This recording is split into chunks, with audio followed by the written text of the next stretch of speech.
Hey guys, welcome to my video on the Audi S8. Before we start this review, I just want to say a massive thanks to all the support I've had in 2020 so far. It's been amazing. Honestly, the views, the subscriber count, it's just been awesome, and it's all down to you guys and girls, so thank you so much.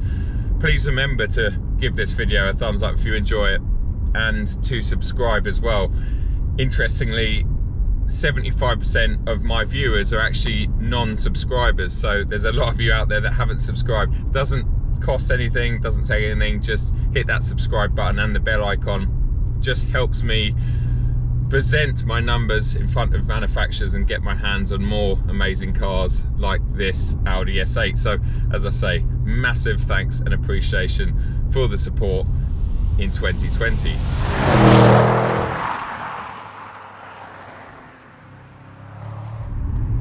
The S8 has been a bit of an iconic car. I remember it as far back as when it was in films like Ronin. It was the ultimate getaway car. It's really the ultimate Q car, and the new one, if anything, is the best out of the lot. This particular car is a base spec S8, and in fact it only has one option ticked, which is the sunroof, but that doesn't mean to say it doesn't have many toys. We'll talk about what this car has fitted standard very soon. You really couldn't tell this S8 from a well-spec'd A8. Yes, it has the trademark silver wing mirror caps, and of course it has an S8 badge on the boot and on the front grille. But otherwise, aside from the quad pipes at the back, it really doesn't shout about what it does, and I think that's what makes the S8 so good. You can go for the flagship four-sprung model that does look more aggressive. It has a bit more black styling around it, has bigger alloys and stuff, but I really like how subtle this Seville red S8 is. In terms of what makes this car so special and so fast, well, it has Audi's brilliant 4-litre V8 twin turbo lump under the bonnet, so essentially the same engine you get in the RS6 and the RS7. It's slightly detuned in this car to around 570 horsepower, although to me it really doesn't feel like it is at all, and you get the full fat 800 newton meters of torque. That translates to a very fast accelerating car. So let's just cut to me testing that out with my race box a little bit earlier.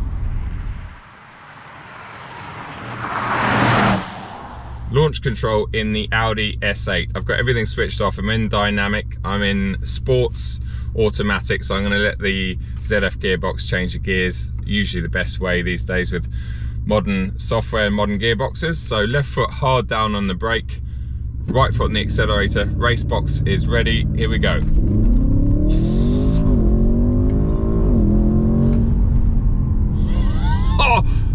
3.4 seconds.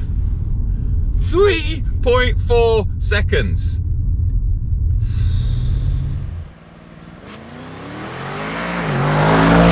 As you've just seen, this car is an absolute rocket ship and miles quicker than their quoted 3.9 seconds to 62 miles an hour. During my week with this car, I've seen around 23 miles to the gallon, which is very close to Audi's claimed 25 miles to the gallon. A lot of that has to do with the cylinder deactivation that this 4-litre V8 twin turbo has. So when you're on the motorway at 70 miles an hour, it actually shuts down a bank of the cylinders. So effectively it's running on 4 cylinders, and it's really efficient. I've seen figures as high as 36 miles to the gallon at 70 miles an hour. It also has Audi's 48-volt mild hybrid system. Whether that does anything or not, I don't know, but it is in this particular model. In terms of handling, well, it's very impressive. We've got 4-wheel steer on here, and the suspension setup is incredible. Not only does it offer a very good ride, it has technology that looks out for bumps and speed bumps and potholes and stuff and sets the suspension up for them, which I kind of have felt working, but it's not a miracle maker. It doesn't get rid of things, but it certainly does a very good job at smoothing out the ride. It feels really good when you're in Comfort Plus. It feels every bit as good as a normal Audi A8, if not a little bit better sometimes. But when you knock it over into dynamic and into manual, this thing really does turn into a completely different animal, and it's really difficult to understand and get your head around the fact that this is over 5 meters long and 2.2 tons. I pull the paddle, it's got the ZF 8-speed gearbox as we talked about, and the launch control, and it's just fantastic. It is so fast, and it makes such a great sound when you give it some. Like most very fast German cars, it's actually way too fast for the public road, and you're at 60 miles an hour in seconds no matter where, and I can imagine it would be this capable in snow or whatever with the right tyres on. It's an absolute weapon, this thing. But coming into a really twisty section like this, we just shouldn't be having fun in something this large. But the way it handles, it not only stays flat in corners, it actually rolls into it, so sets itself up brilliantly. It's just so capable, this car. It's unbelievable. I'm in effectively an Audi A8. Listen to that. It's so addictive. It is a bit quieter in here than the RS6 and the RS7, but you'd kind of expect that. This car, like I said, is meant to fly under the radar. It is a super limo, if you like. It's a real sleeper. The list price for this particular S8 is just over £100,000, and with the sunroof option you're looking at about 101,500 on the road, which is a lot of money, but I think that's ridiculously good value when you factor in a base spec RS7 is fast approaching £100,000. This is an A8. This is a proper luxury barge. You know, it's beautiful in here. Everything is covered in leather. It really is the real deal. And as we've just talked about, the ride quality is amazing. So it does everything that a normal Audi A8 does, but yet has an RS6, RS7 lump in it. It's unbelievable. It literally offers you everything. It is fairly ordinary looking, but we've already talked about that, and I think that is kind of the point of the S8. You don't want it to scream and shout, and if you want bigger wheels and a bit more styling to it, then you can add that. But as a package, it's just amazing. This base model S8 comes with so much standard equipment. I'm going to list off some now. Audi's brilliant virtual cockpit, head-up display, Alcantara headlining, 22-way electric and heated front sports seats, Bang & Olufsen sound system, Audi's LED matrix headlamps, parking assistance plus. I mean, literally, there are so many toys in here and so much standard equipment, it's unbelievable. And that's why I really do think this is very good value at just over £100,000. I was actually fortunate enough to take out two very good friends and fellow YouTubers. So let's cut to them being in the back of the car, and then you can join me for the last bit of this video. I am down here for Goodwood Speed Week, and I just thought it would be a great idea to take my two good friends and fellow YouTubers, Steph ABTV and Petrol Ped. Obviously, if you don't watch their stuff already, please make sure you check out their channels and subscribe. Brilliant content, but most of you know that I'm very good friends with these guys, and it's not a facade. We are very good friends on and off the camera, although they might not like me after I've engaged dynamic and put it into manual, and it's just an act. it's just an act. Yeah, this is fast. You ready? The petrol pump and the petrol boot, you ready? This is fast. Everyone ready? We're ready. And off we go. Oh wow, oh my word, oh my. And this is an S8 luxury car. Jeez. Wow. Wow. It's pretty impressive. What do you think? Turn around, girls. That work? That all right for you? High five. High five. Very nice. High five. The most random video in the world. Do you know what? Genuinely, if you wouldn't have told me where I was and I had my eyes closed, I'd say it's just a quieter RS6 with that acceleration. Literally, that's what it feels like, isn't it? I mean, the pickup in third. That is quick. That is really quick. Yeah. So I don't know. Where does this car? What is it? It's like a.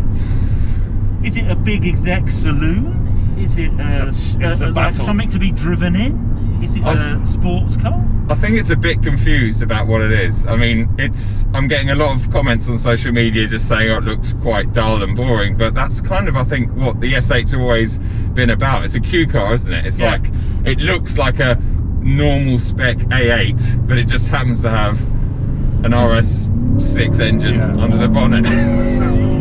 It's savage, isn't it? Because the older ones a few years ago had the V10 in them, didn't they? Exactly, yes, yeah.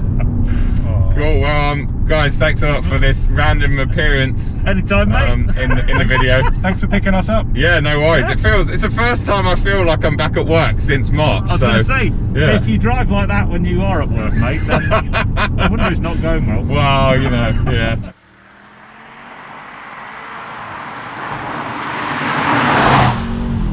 Hopefully you enjoyed that. I'm pretty sure Pete and Steph did. It was a real pleasure having both of them in the car a few days ago. I'm going to finish this video talking about the good points and the bad points of this car. Let's start with the good points because, well, I'm currently really enjoying myself with this thing. What a machine. Well, the good points are performance. It's blisteringly fast, and it's not just a straight line car like a lot of S8s previous have been. They were always fast in a straight line relative to when they came out, but they never tended to be that great in the corners. Just like the new RS6 and RS7, this car is really fun in the twisties. It really does have a lot of agility. I think a lot of that is helped by the rear wheel steer, but it's just so well set up. It really, really is. And strangely, if you had this car, you might be tempted to take it out on a Sunday morning for a spirited drive. It's that good.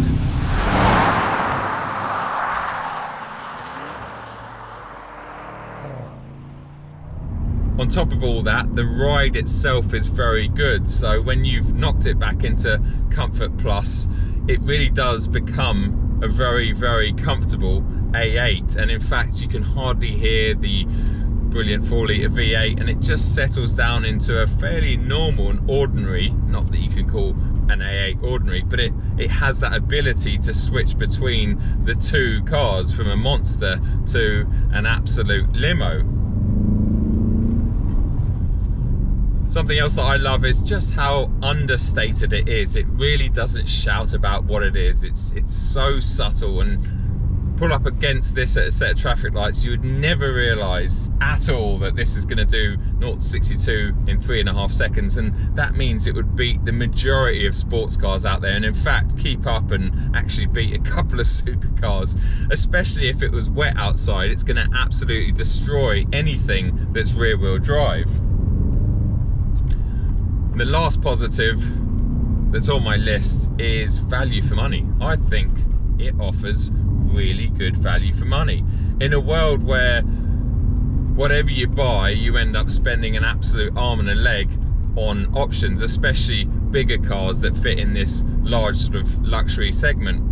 This car, as it is, with a £1,500 sunroof, comes with everything. I'm not in here left wanting any more. It's absolutely perfectly spec'd, and I really, really commend Audi for doing that. It's really nice and refreshing that you don't have to buy something like this and then spend 25 grand on options to make it a nice car.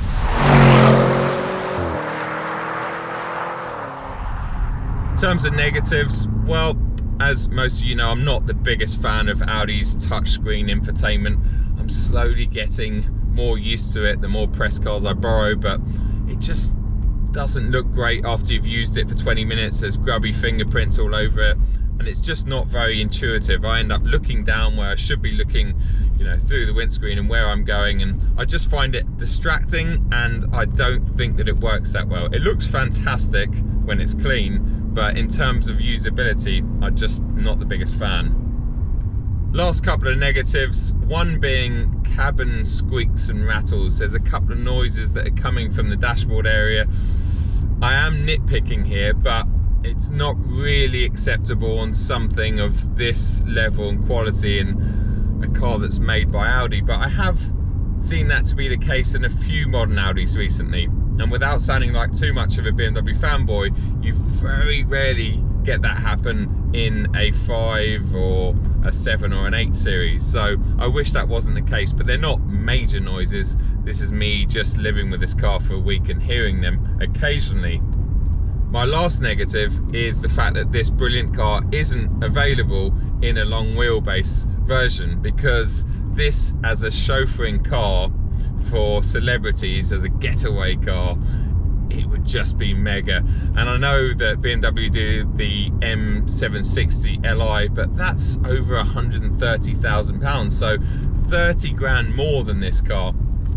Mercedes do the S63, and I'm pretty sure that's only available in a standard wheelbase. Again, that car's £20,000 or more expensive than this. So again, pushing and showing that this car really is good value at £100,000. I don't have £100,000, but it is very, very good value at that kind of money. And in fact, my 730 LD at home retails at 97 grand. And yes, it does have more toys in the cabin, rear entertainment, dual roof, etc. But it can't do what this car can do.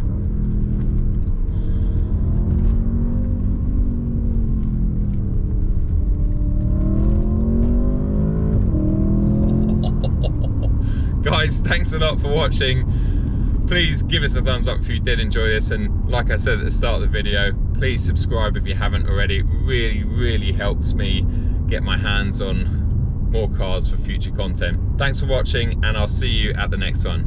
Cheers.